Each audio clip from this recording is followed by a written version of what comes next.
Coronavirus, la pandemia. ¿Cuáles son los síntomas? ¿Cómo se transmite? ¿Qué puedo hacer para protegerme y prevenir la propagación de la enfermedad? Nuevo padecimiento que ha encendido las alarmas de los sistemas de salud. Coronavirus, la pandemia.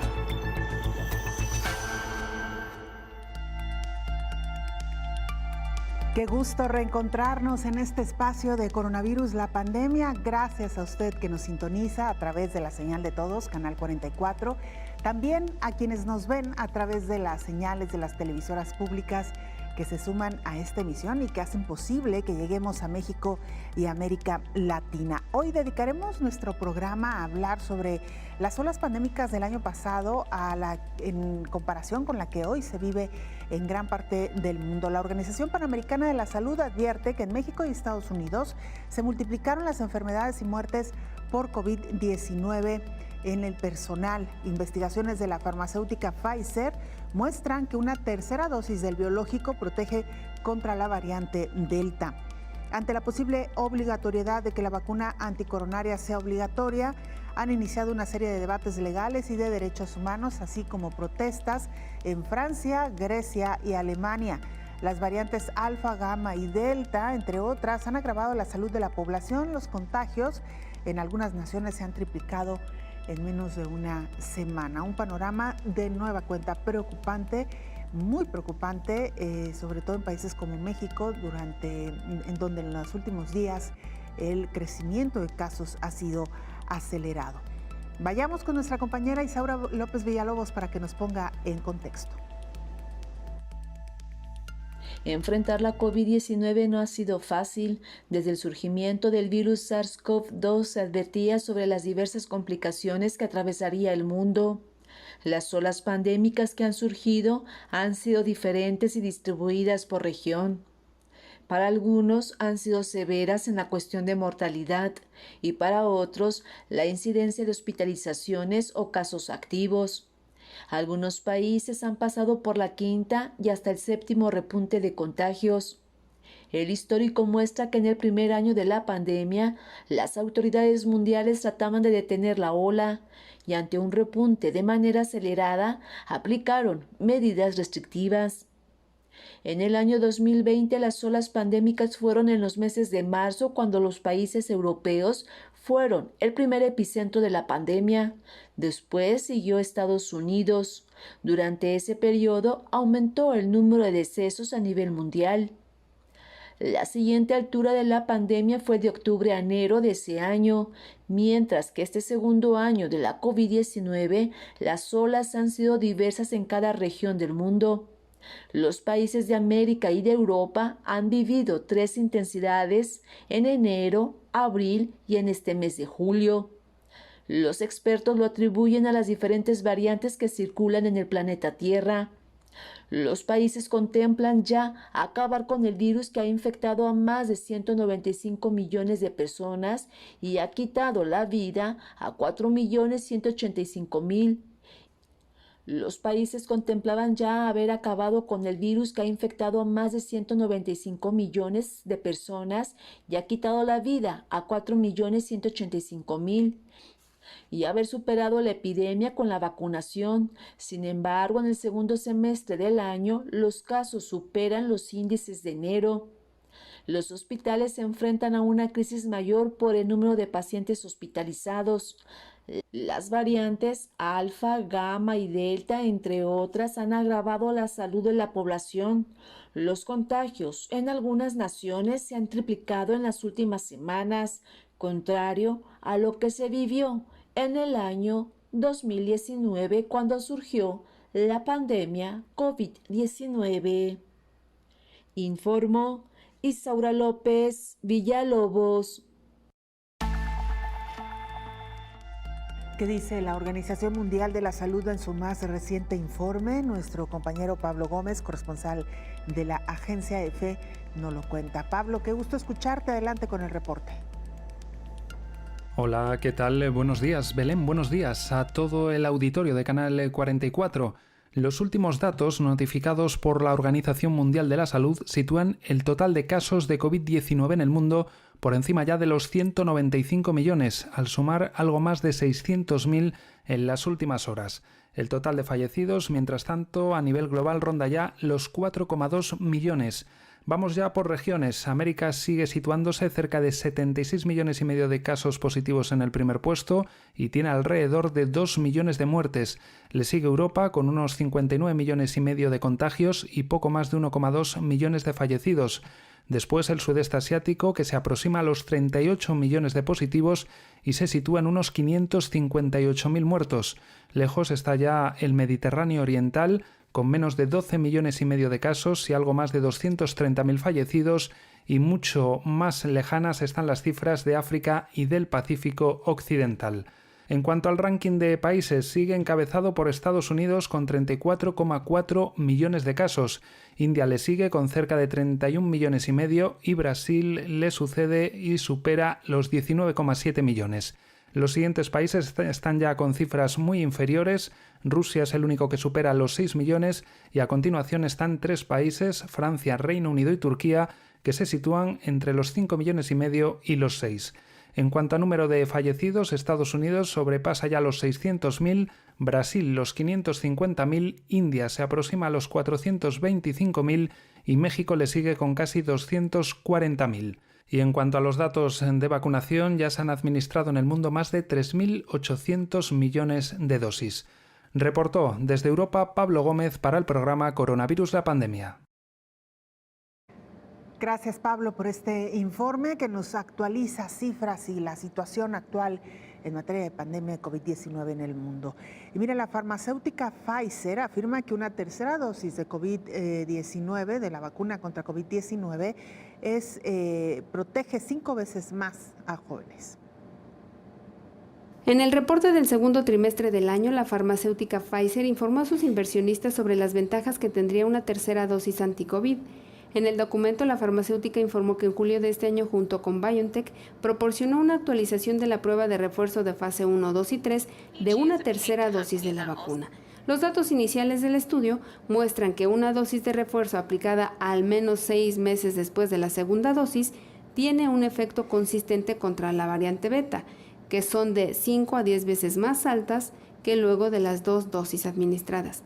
Además, la información recientemente revelada muestra que la tercera dosis provoca anticuerpos neutralizantes de la variante Delta, 5 veces mayor en personas más jóvenes y más de 11 veces más altos en personas mayores.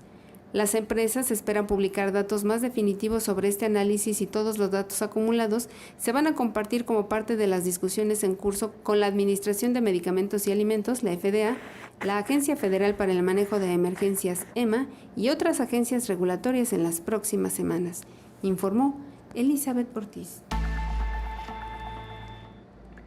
Mientras tanto, la obligatoriedad de la vacuna contra COVID-19 avanza en Europa y Estados Unidos. La obligatoriedad de la vacuna de la COVID-19 avanza en Europa y Estados Unidos. El fuerte repunte de los contagios por la variante Delta ha hecho que países como Grecia impongan la vacunación a sus trabajadores de la sanidad y de centros de mayores. El Reino Unido quiere obligar a vacunarse a los trabajadores de residencias de ancianos a partir de octubre y estudia extender esa obligación a otros trabajadores del sector sanitario. Sin embargo, esta imposición ha encendido las protestas en algunos países europeos como Francia, donde el gobierno presentó un proyecto de ley que debe ser promulgado en los próximos días. Este contempla la obligación de la vacuna en el sector sanitario y para los profesionales que trabajan con personas vulnerables. En Alemania, donde el 50,2% de la población tiene la pauta completa, existe el debate legal sobre si esta exigencia vulnera derechos fundamentales. Por ello, tanto la canciller Angela Merkel como sus socios de gobierno socialdemócratas han descartado una vacunación obligatoria, mientras que desde el Ministerio de Justicia se ha advertido incluso que jurídicamente sería inviable.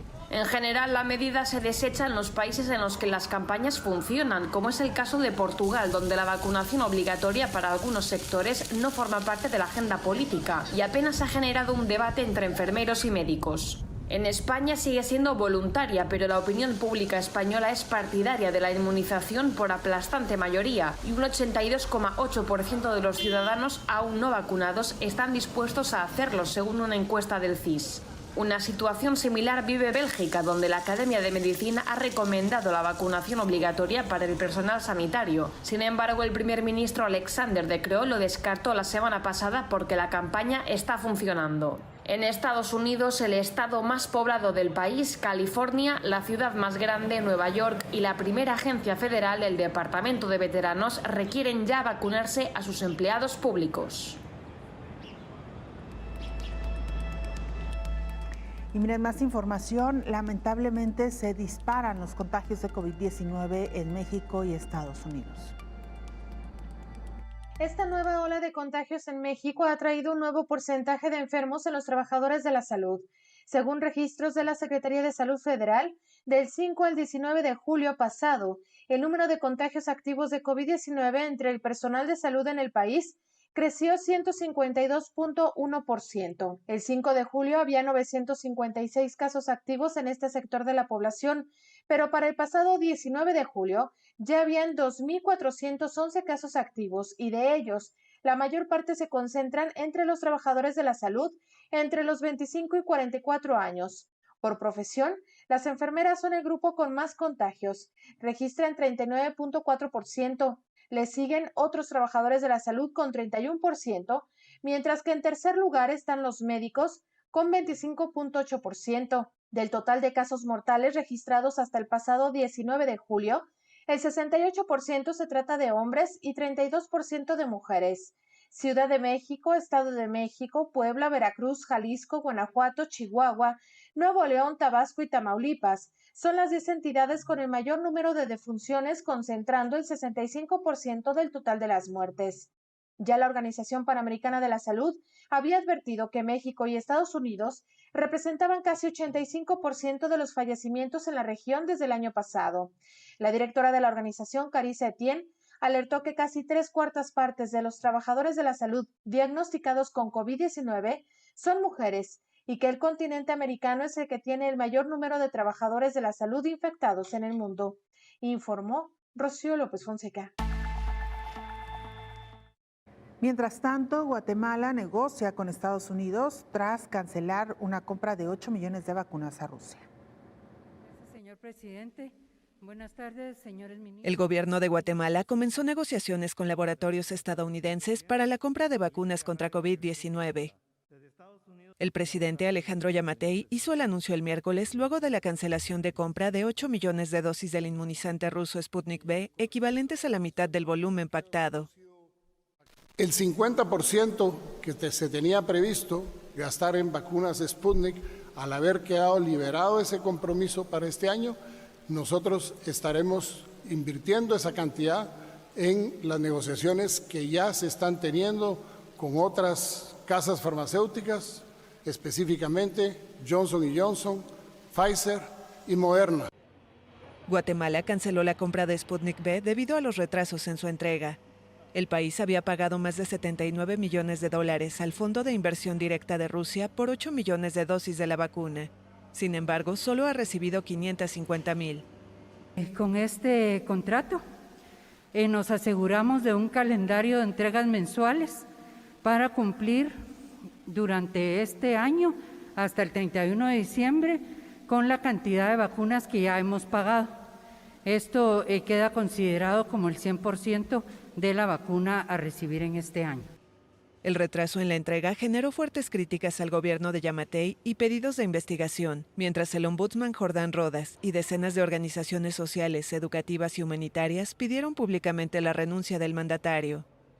El país ha recibido unas 6 millones de dosis, incluyendo donaciones de Estados Unidos, India, Israel y México, así como compras bajo el mecanismo COVAX de la Organización Mundial de la Salud. Sin embargo, de sus 17 millones de habitantes, solo 1 millón se encuentra completamente inmunizado. Si van a haber gente manifestando, yo les sugiero a los señores manifestantes. Bueno, pues ahí tiene esta información. Nosotros hacemos nuestra primera pausa y regresamos con más noticias.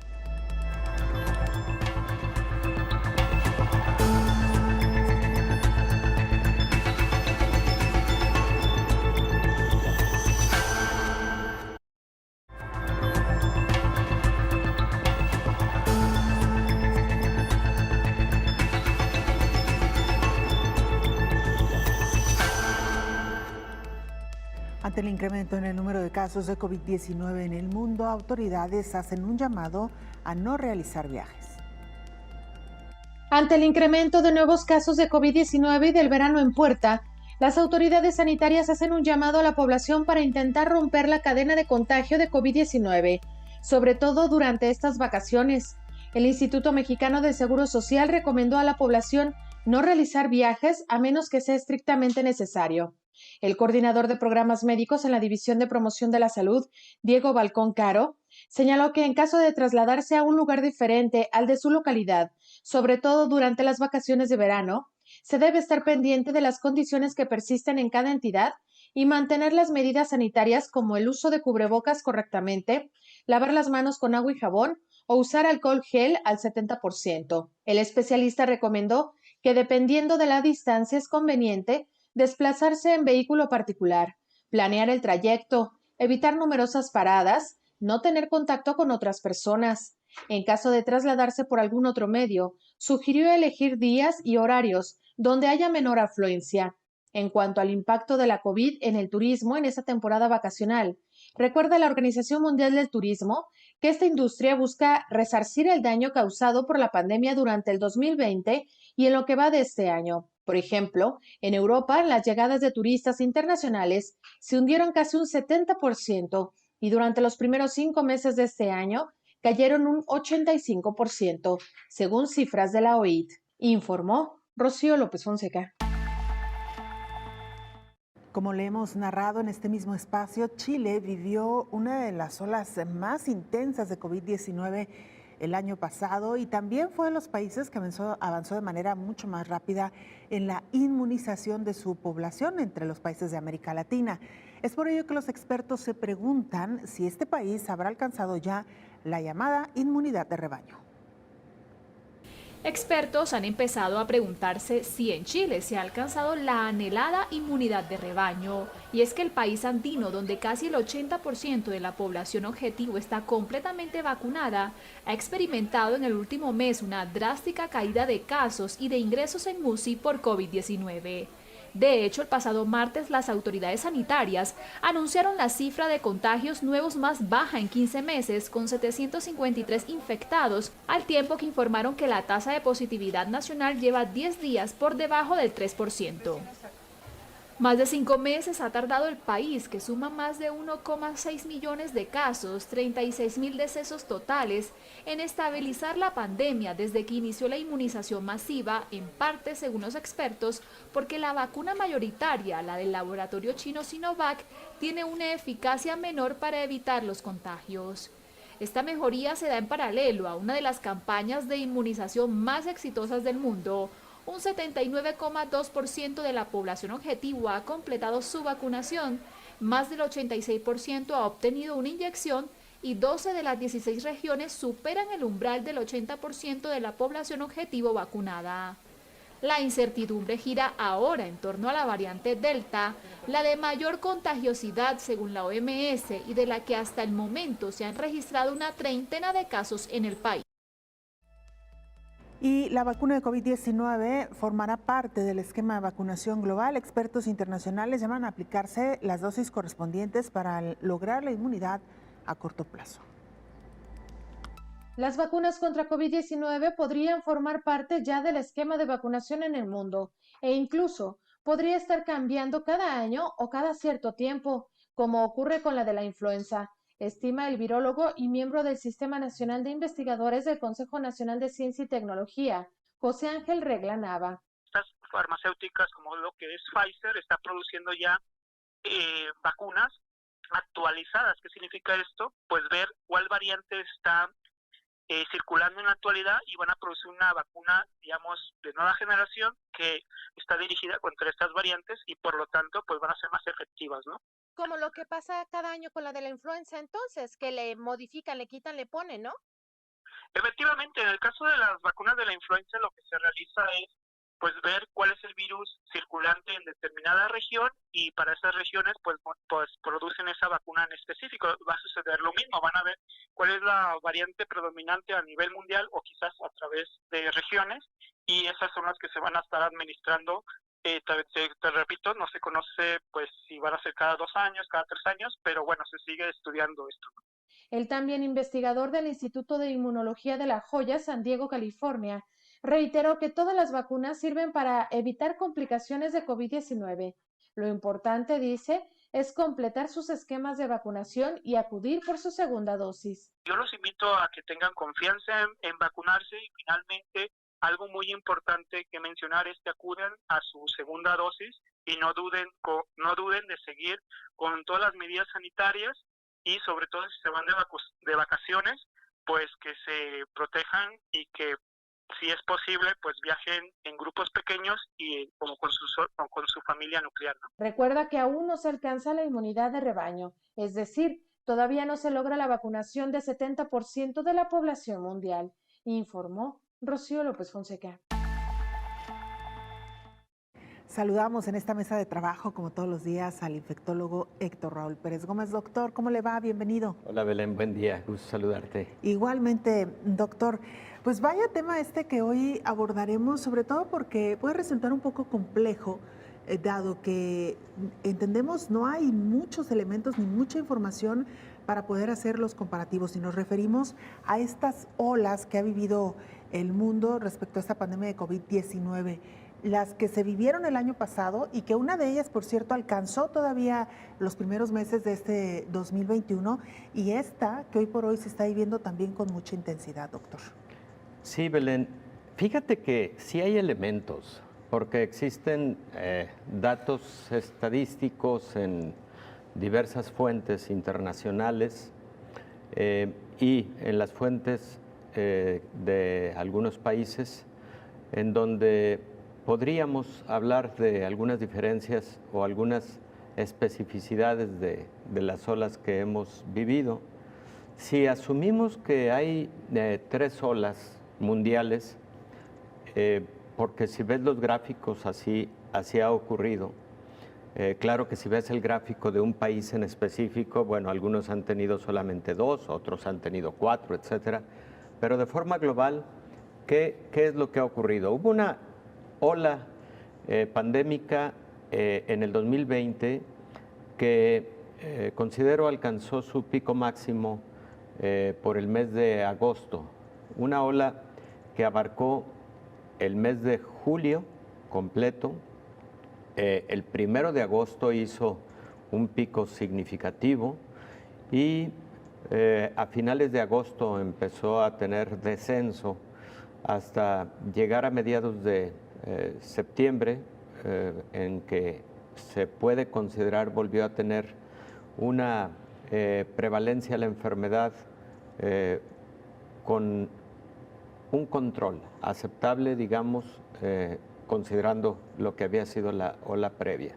Pero luego viene efectivamente la que azota al mundo entero y que es considerada la más importante hasta este momento y ocurrió entre diciembre y enero de el 2020 y el 2021 respectivamente.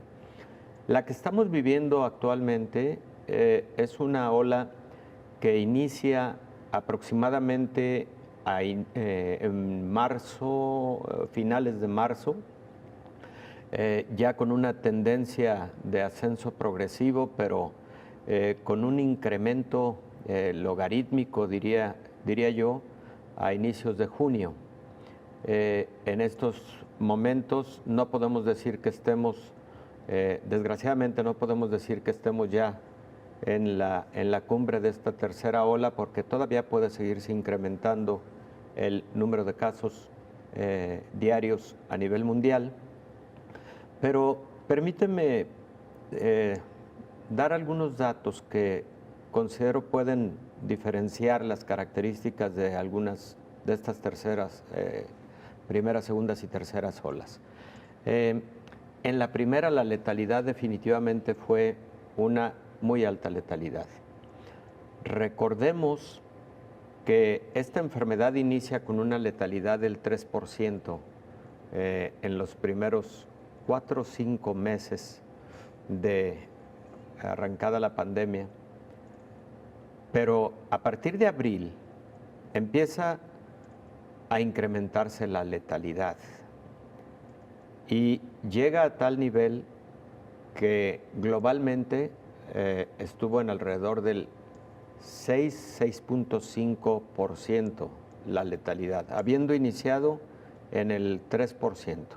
Entonces, la primera ola se caracterizó por una letalidad global que probablemente alcanzó el 6.5-7%. Esa primera ola afectó particularmente a adultos mayores. La segunda ola también afectó a adultos mayores. La segunda ola también tuvo una letalidad importante, pero probablemente 2 puntos porcentuales por debajo de la primera ola. ¿Qué fue lo que ocurrió? Que en diciembre y enero ya teníamos muchos elementos para el mejor manejo de pacientes graves y críticos. En esa segunda ola ya era muy común el uso de corticosteroides en pacientes críticos, ya era muy común el uso de tocilizumab, un inhibidor de interleucina 6. En muchos centros hospitalarios se utilizó remdesivir junto a tocilizumab o a baricitinib, y esos fármacos modificaron importantemente la letalidad, junto con dexametasona, por supuesto, o metilprednisolona, lo cual no fue utilizado con la misma frecuencia en la primera ola.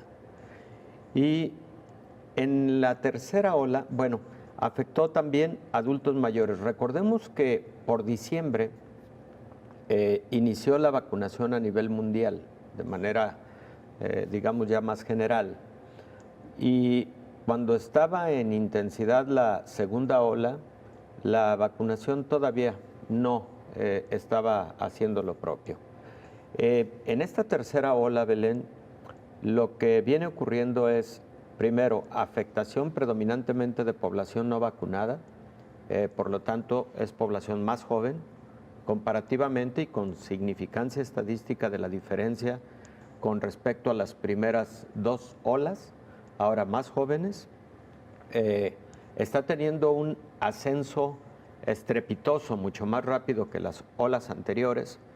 Y bueno, una característica adicional, está teniendo menos letalidad y menos ocupación hospitalaria. Si quieres, lo dejo aquí para luego hablar de otros datos que creo que son importantes en diferenciar las características de las tres olas. Y esto último que menciona, doctor, que también merece la pena detenernos un poquito sobre la letalidad, si le parece. Claro que sí. Vamos a la pausa, regresamos con más.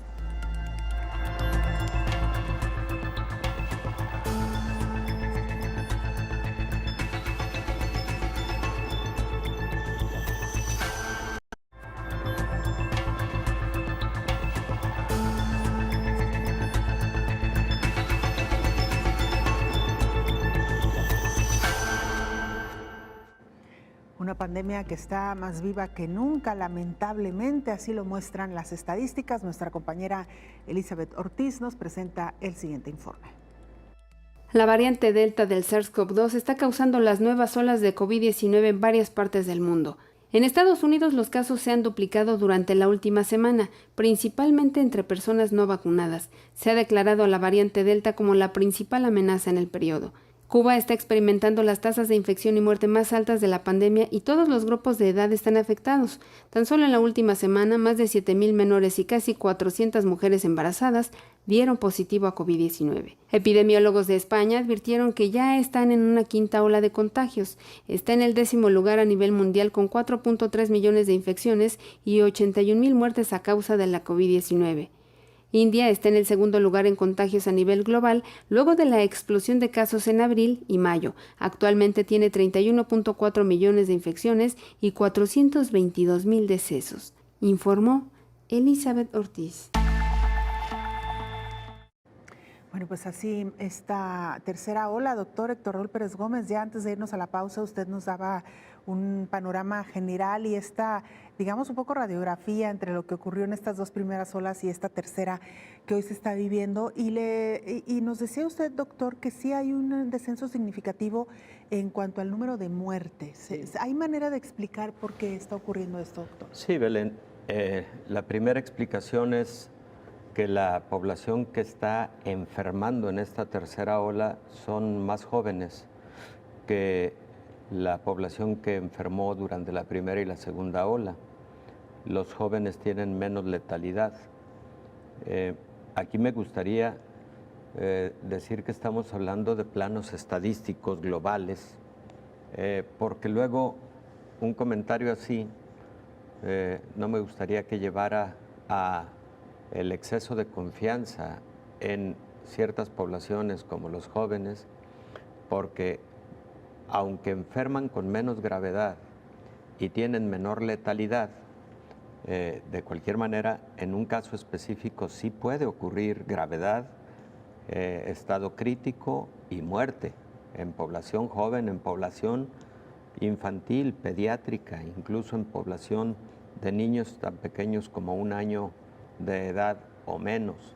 Entonces, estamos hablando de cifras globales, de porcentajes globales. Los jóvenes, a diferencia de los adultos, por ejemplo, mayores de 60 años, tienen necesidad de hospitalización en una proporción menor al 5%, mientras que en los adultos mayores la necesidad de hospitalización se presenta habitualmente por arriba del 15%. Lo hemos platicado aquí en diversos momentos. En global, los adultos mayores tienen, por ejemplo, mayores de 70 años, tienen letalidades que oscilan entre el 12 y el 17% aproximadamente, mientras que, por ejemplo, el grupo de edad de entre los 20 y los 30 años tienen letalidades del 1%, o sea, la diferencia es muy significativa.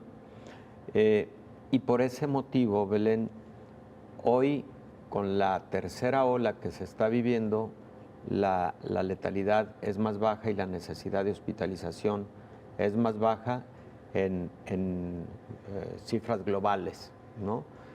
Por supuesto que si ponemos la lupa exclusivamente en la población mayor de 60 años, por ejemplo, nos encontramos similares porcentajes de necesidad de hospitalización y de gravedad en esta tercera ola respecto de las olas anteriores, cuando este adulto mayor no se haya vacunado.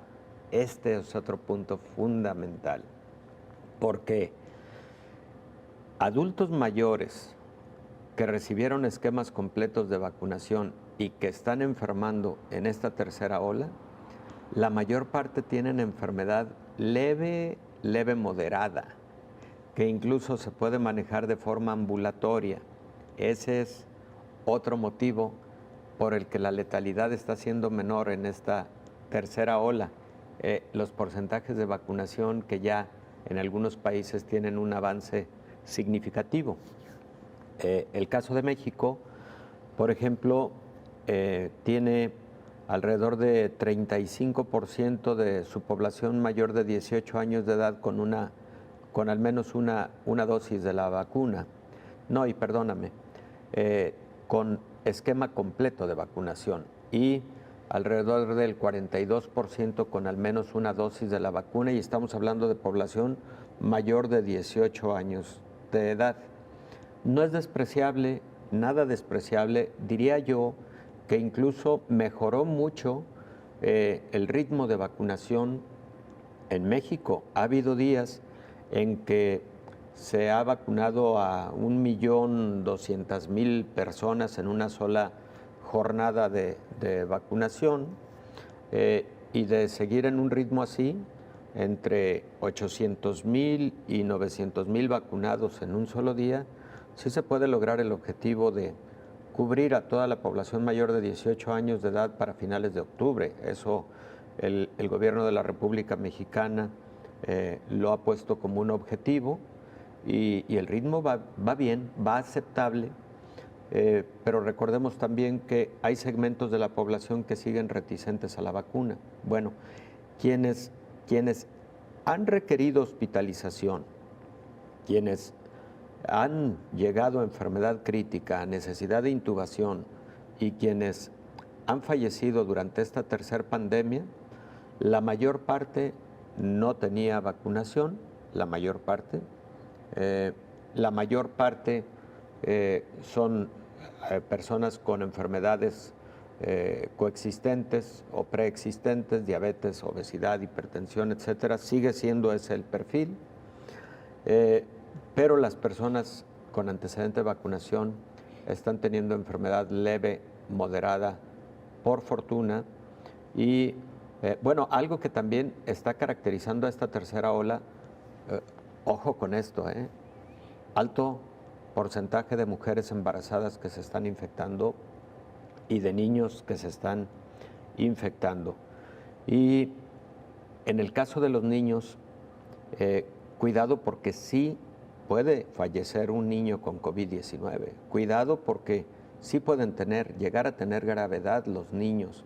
Fíjate, en la plataforma de datos de México, durante el primer año de pandemia, el grupo poblacional de menos de un año, los pequeñitos menores de un año, tuvieron COVID oficialmente, claro que fueron muchos más, pero oficialmente la cifra ronda los 3,500, de los cuales fallecieron cerca de 175 niños.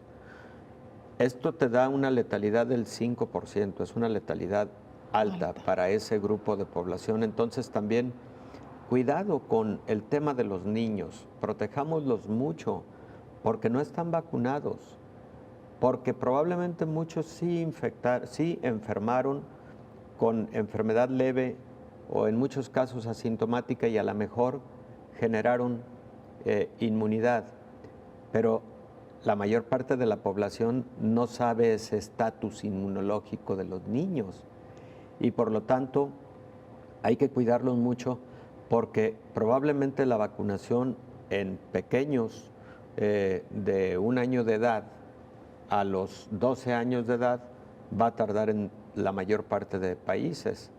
En Estados Unidos están vacunando a partir de los 12 años de edad. Esa situación no ha iniciado en ningún país de América Latina. Vamos, digamos, un paso atrás de estas decisiones y me parece que en ese sentido bien conviene también acelerar el paso porque ya para mayores de 12 años de edad ya está perfectamente descrito y los protocolos de estudio cerraron con muy buenos resultados. Ya también la población de 12 años y más debería estarse vacunando en todo el mundo.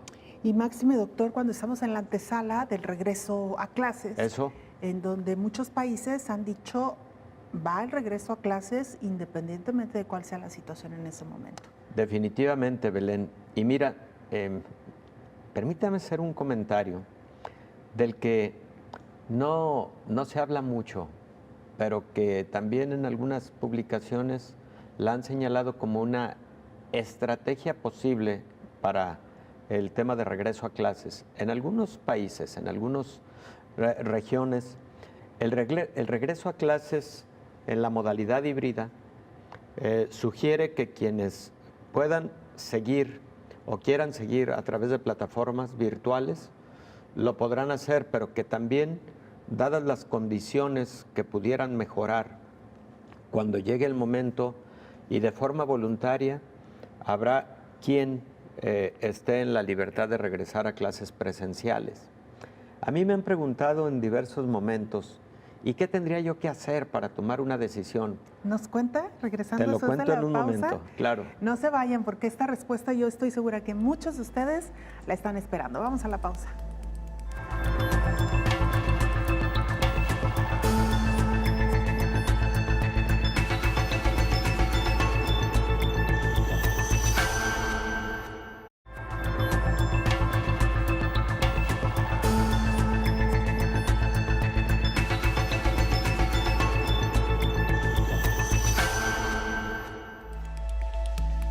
situación que pudiera resultar incluso caótica, hay una buena noticia. México aprobó un tratamiento contra COVID-19 de la empresa farmacéutica Eli Lilly. Aunque todavía no significa una autorización para el uso o la comercialización, la Comisión Federal para la Protección contra Riesgos Sanitarios aprobó la combinación de medicamentos Bamlanivimab y Etesevimab contra la COVID-19. Es un tratamiento de la enfermedad por COVID-19 leve o moderada en adultos y pacientes pediátricos, mayores de 12 años y que pesen al menos 40 kilogramos, con resultados positivos de la prueba de diagnóstico directo del virus SARS-CoV-2 con un alto riesgo de progresión a COVID-19 grave y hospitalización. El Comité de Moléculas Nuevas y Subcomité de Evaluación de Productos Biotecnológicos emitieron una opinión técnica favorable del tratamiento presentado por la farmacéutica Eli Lilly. Esta opinión forma parte del proceso de aprobación necesario para el cumplimiento de los requisitos de seguridad, eficacia y calidad, indispensable al considerar un producto.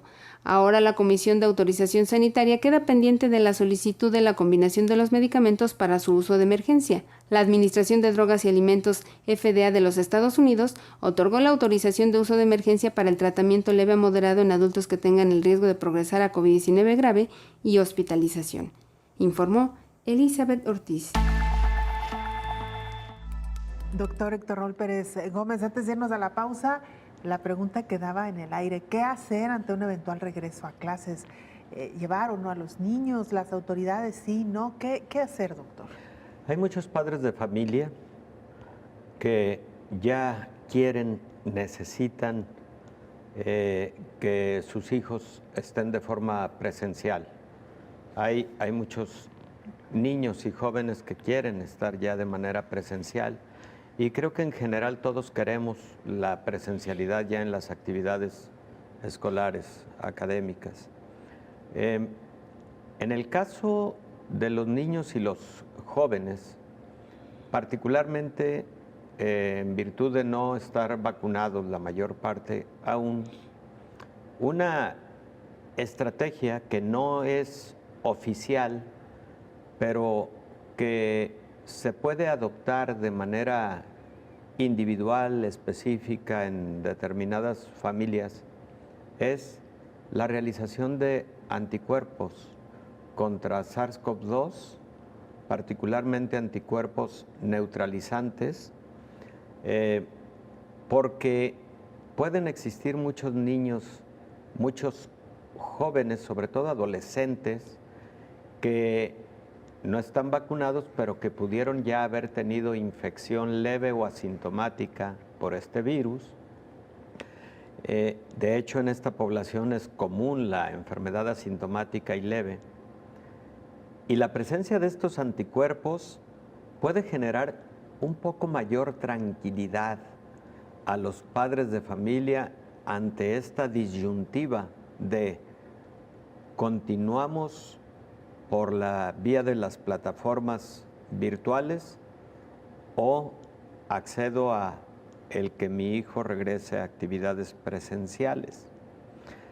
Claro que a esta decisión entran muchas otras variables, como por ejemplo el estado de salud de mi niño. Mi niño es un niño completamente sano y luego además sorprendentemente trae unos anticuerpos positivos que no sé en qué momento los generó, pero que seguramente fue por contacto casi asintomático con el virus.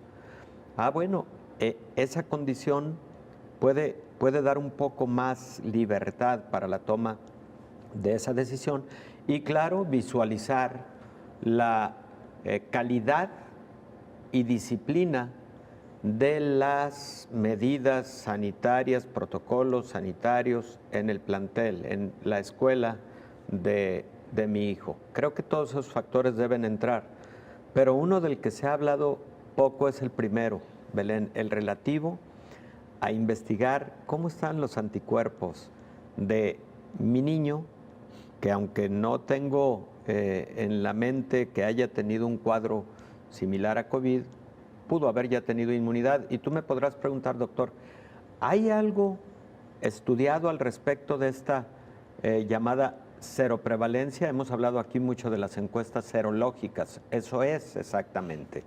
investigar qué porcentaje de la población ya tiene anticuerpos generados ya sea por vacuna, ya sea por infección, etcétera.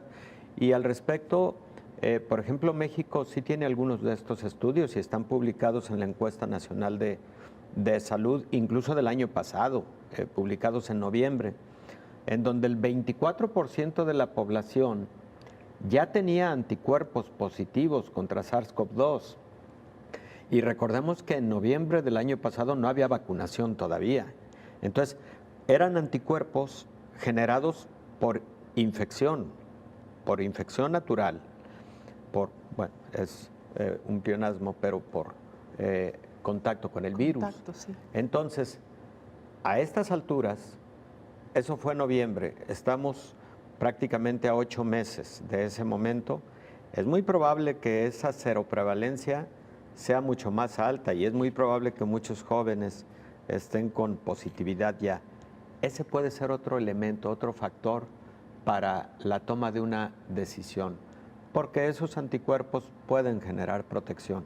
Indudablemente una infección previa puede generar protección contra una segunda. Puede existir una segunda infección, también lo hemos comentado aquí muchísimas veces, y hasta una tercera infección. Pero tener inmunidad de buen nivel a partir de una primera infección puede proteger contra una gravedad de una segunda. Claro. ¿Cómo se pide esta prueba, doctora? ¿Dónde hay que acudir? ¿A los laboratorios comunes de cada ciudad? No todos lo hacen, pero prácticamente todas las ciudades tienen laboratorios que están procesando detección de anticuerpos neutralizantes contra SARS-CoV-2.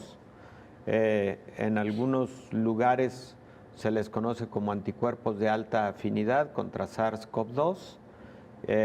Y lo habitual es que sean anticuerpos de tipo IgG, los que están positivos cuando el cuadro infeccioso ocurrió varios meses previos. Si es un cuadro infeccioso que ocurrió, por ejemplo, 15 o 22 días previos, todavía pueden estar positivos también los anticuerpos IgM, pero los que persisten durante un tiempo más largo, que son inmunidad de memoria y frecuentemente son anticuerpos de alta protección o de mejor protección, los anticuerpos IgG de alta afinidad. Sin duda alguna es una muy buena recomendación, doctor. Tranquilidad para los padres, saber que de manera natural sus hijos quizá pudieron haber adquirido esta inmunidad y que, como usted bien lo ha explicado, no es descartado, no es descabellado, claro, dado que como población hemos estado expuestos permanentemente a este virus, con la diferencia de que este grupo poblacional sí en su mayoría pueden ser asintomáticos o de síntomas muy leves. Así que, pues ojalá, doctor, que sí esta inmunidad de rebaño de la que tanto hemos hablado también se extienda, que sea ya lo suficientemente sólida y por supuesto que la vacunación continúe avanzando, que ese es otro de los grandes retos. Y el otro elemento importantísimo que lo hemos dicho también, doctor, pues la falta todavía de un buen medicamento. Sí, Belén, hay algunos avances, indudablemente. Acabamos de oír la autorización de parte de la Agencia Regulatoria Mexicana de la combinación de estos dos anticuerpos monoclonales, de los que ya habíamos hablado en esta mesa semanas previas y que es del laboratorio Eli Lilly. Anticuerpos monoclonales que actúan controlando la respuesta inflamatoria severa que tienen estos pacientes, y son anticuerpos que si se utilizan de manera oportuna en una enfermedad, digamos, moderada, no tan leve, pero sí moderada, por ejemplo, un paciente con fiebre, con dolor de cabeza, con exámenes de laboratorio en donde la proteína C reactiva está elevada, en donde el paciente puede estar ya teniendo algún requerimiento de oxígeno suplementario, pero que está ambulatorio, ese paciente puede ser, digamos, el paciente ideal para recibir este tipo de anticuerpos monoclonales. Por ejemplo, estos recién autorizados de la farmacéutica Eli Lilly. No son los únicos. Hay algunos monoclonales de empresas chinas que también vienen con buenos resultados y que también, no tengo la menor duda, van a ser autorizados muy pronto. Doctor, pues muchas gracias, como siempre. Gracias, Belén. Hay estas grandes diferencias o importantes diferencias entre las distintas olas. No nos queda nada más que, como lo hemos hecho casi en cada programa, reiterar, esta pandemia no ha terminado, está resurgiendo con fuerza, ya lo decía usted, de una manera muy acelerada.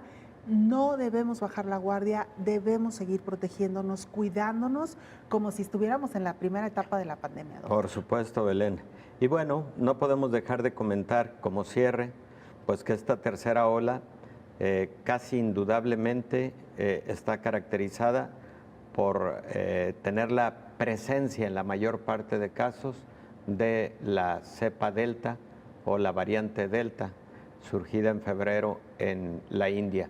Ya, por ejemplo, en Estados Unidos, el mayor número de casos durante esta tercera ola son causados por la variante Delta, que es 3 veces más transmisible, 3 veces más contagiosa que la cepa original de hace 1 año, 7 meses, nacida en Wuhan, en China. Lo cual explicaría en parte, doctor, este crecimiento acelerado en el número de casos. Claro. Doctor, muchas gracias. Gracias, siempre. Belén. Gracias. Con gusto.